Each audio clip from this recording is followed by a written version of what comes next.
मलको विकल्प साँच्चीकै खोज्नुपर्छ। यसर्थमा खोज्नुपर्छ कि जुन हामीले 50-60 अर्ब चाहिँ हामीले मलमा लगानी गर्दैछौँ त्यो अन्य कुरामा पनि गर्न सक्छौँ, जसले चाहिँ किसानको चाहिँ तपाईँको बिक्री वितरणमा सहजीकरण गर्न सक्ला, किसानलाई चाहिँ मूल्य दिन सक्ला।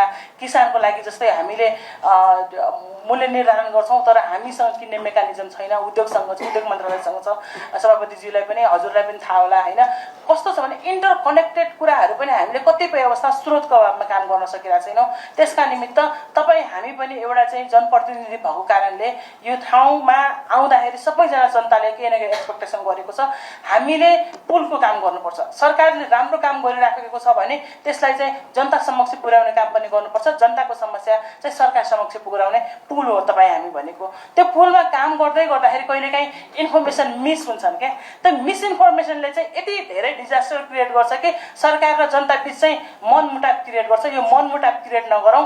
हामी जनतालाई चाहिँ सहजीकरण गर्ने काम गऱ्यो भने सायद हामी कृषि क्षेत्रमा अझै फड्को मार्न सक्छौँ।